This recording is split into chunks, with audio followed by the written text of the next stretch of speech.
हाल बा भाई लोग। उम्मीद करत तनी कि बहुत मस्त अच्छा का चक हो खबर लोग। तो भाई लोग आज का वीडियो में बहुत ही मजा आए वाला बा, काहे कि आज के वीडियो में नेचुरल ब्यूटी के रेले वाला बानी। अपने आप के बहुत ही नेचुरल मानेला और ओकरा के देखते नु हमारा आ, उल्टी खानी मियाज हो जाला। आई अपने आप के बहुत ही नेचुरल मानेला। तो चलो बिना कोनो लावल हसुन के नु स्टार्ट करतानी आज के वीडियो। चल चल चल चल गाइस, बहुत दुखी का बात है, मैं बताना नहीं चाहती हूँ, आप लोग से शेयर करना नहीं चाहती। आई बा का हो गेलो तोरा कौन दुख हो गेल का ना शेयर करे के चाहता शेयर कर हमने से कर लेकिन शेयर करना पड़ रहा है। मैं कैसे आप लोग से बताऊँ, हमको खुद नहीं समझ में आ रहा है। कैसे कैसा हूँ बतावा बतावा न तो हमरा कुछ हो जाए। बतावा तोरा कौन दुख बा बतावा।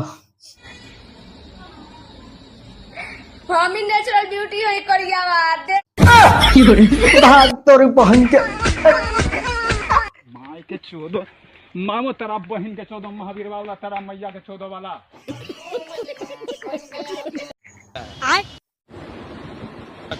बैगन। निहारत का बारे से बोला सर, नेचुरल ब्यूटी जिंदाबाद। नेचुरल ब्यूटी जिंदाबाद जिंदाबाद जिंदाबाद जिंदाबाद।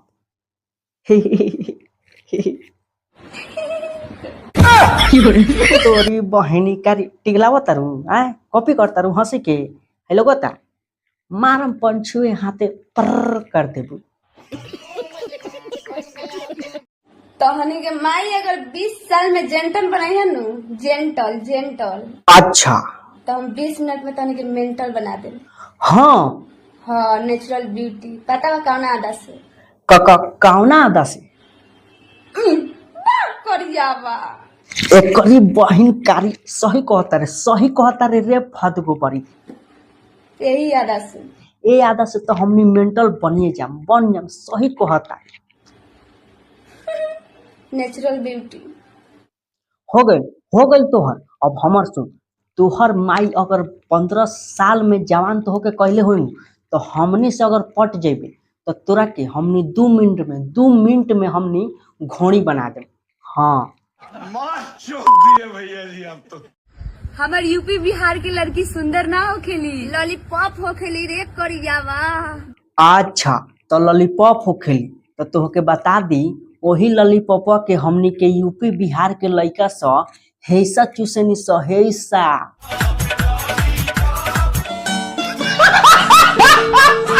अगर हमार जबानवा चुप हो जाई तो तहनी के पोल के खोली।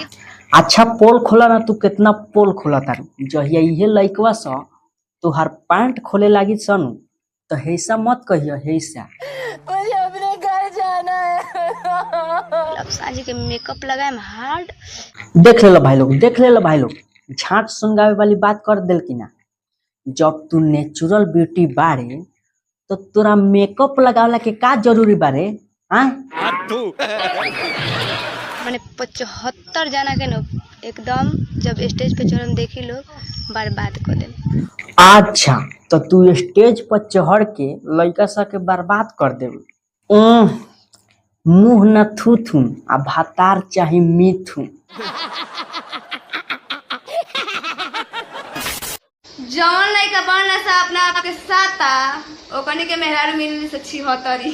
आ साता ई का होखेला रे भगेलू। हमरा लागत तनुया ई बरसात वाला छाता कहतिया। अरे साला देख, बरसात वाला छाता ना साता कहतिया। एकर कहे के मतलब बा जैसे लड़की के कहल जाला सती, वैसे ही ई कहे के चाहतिया लड़का के साता।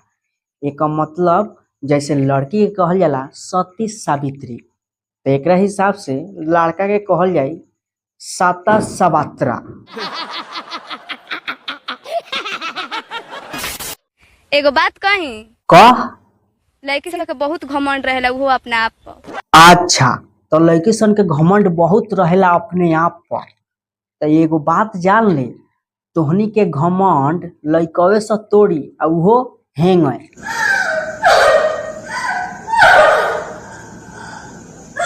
ऐसे में बड़ा सख्त लौंडा हूं। एक जना कमेंट कइले रहवन कि तू कहाँ ले पढ़ल बारू, तो हम कहे चाहतनी कि हम 7वां क्लास में रहनी नु तो पढ़त रहनी, तो हम खूबसूरत रहनी, तो इतना ना खूबसूरत रहनी कि मास्टर लोग हमार नाम काट के निकाल देलस। अच्छा, इतना ना खूबसूरत रहे कि मास्टर लोग एक नाम काट के निकाल दे रहे। अरे फत गोबरी, तुहे सोच ना, अगर तू सुंदर रहते तो मास्टर लोग तोहर नाम काट के काहे निकाली। भाई लोग हम एक सच्चाई हम बतावतानी, मास्टर लोग एक नाम काट के काहे निकले लोग हम बतावतानी। ई जब पढ़त रहे नु ते हई नाक से एकरा दोनों नाक में के छेद से कोटा बहत रहे, कोटा बहत रहे नु, तो हे कलाई से फट से हेने से मारे आ हे कलाई के फट से हेने से मारे। ये तो धोती नाक में के कोटा पूरा हई कलाई में लगा ले, बाही में लगावे। इहे देखले मास्टर लोग घिना के एकरा के नाम काट के स्कूल के बाहर निकले ले। यार कैसे लोग 10 गो पटाएला, हमें तो एगो पटते नहीं कौन तो कौन।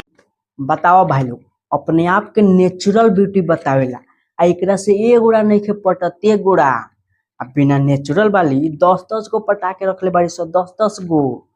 यही से कहल जाता रे फद गोबरी, तू गलत फहमी में मत जी, काहे कि तू बड़े नोचल झाट।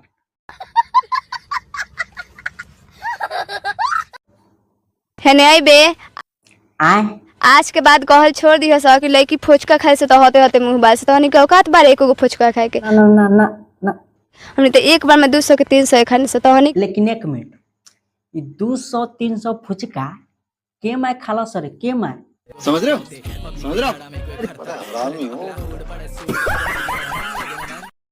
एक बात कही, लड़की से कम यार भूल के मत करे से, ठीक बजा। हमने 500 के फेस वाश से मुंह धो के बहवा देने से 1 रुपए के शैम्पू में तो हनी निपटा दे से बात।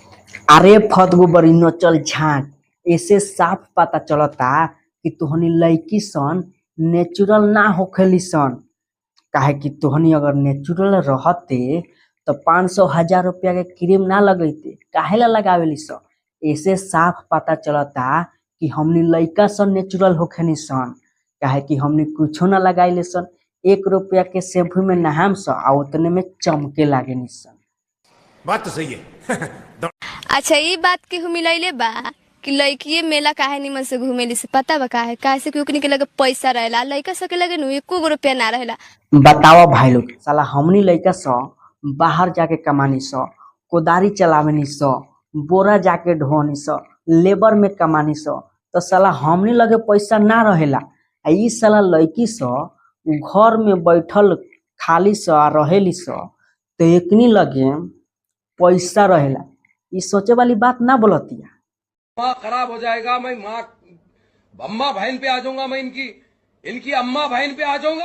देख लो सरे करियावा तो हनी तो अच्छा है, बूढ़ा बाबा बारन होते जाता रहन, होते गाय लेके बाबा, होते देखा सो लाठी लेके, कम से कम अपना रोजी रोटी के बारे में सोचे रहन, तो नहीं खाना कि नेचुरली ब्यूटी के फेरा में रहेलन। बात करियावा काहे न करेला सरे। एक करीब बहिन कारी सब कुछ एक ठीक लागेला, लेकिन जब लास्ट में कहेला बात करियावा काहे ऐसा करेला सरे, यही बात पर हम पूरा झाट झोंकर जाला आ मन करेला एकरा के गाथे के। हाँ समझ रहे हो?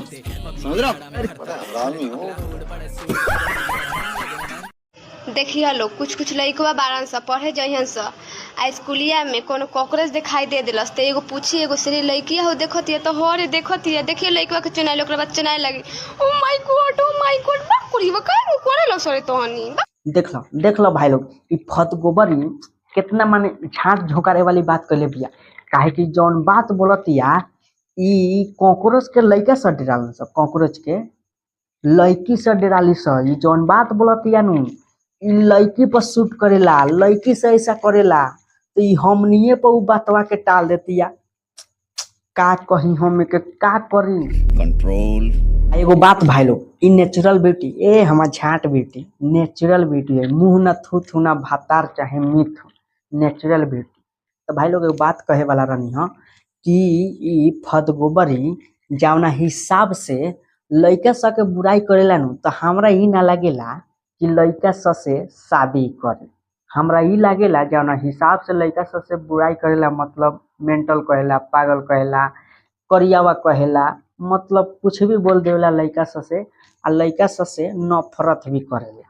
तो हमरा ई ना लागेला कि लइका स से शादी करे। हमरा ई लागेला कि कोनो पाड़ा से या गाधा से या कुत्ता से या बोका से ई शादी करे। क्या बात कर रहे रे बाबा?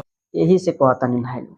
तो भाई लोग अगर वीडियो में मजा आयल हुई तो वीडियो के करिए लाइक और चैनल के सब्सक्राइब करके बेल आइकन प्रेस जरूर करिए। अब भाई लोग तोहनी के हम छूट देतनी, तोहनी के जथी बोले के बा ये फदगोबरी के नोचल झाट के कुछ भी बोल सकता रह लोग, कमेंट में कुछ भी बोल दे लोग, हम छूट देतनी। तो चलो फिर मिलम कोनो दोसर वीडियो में, तब तक के खातिर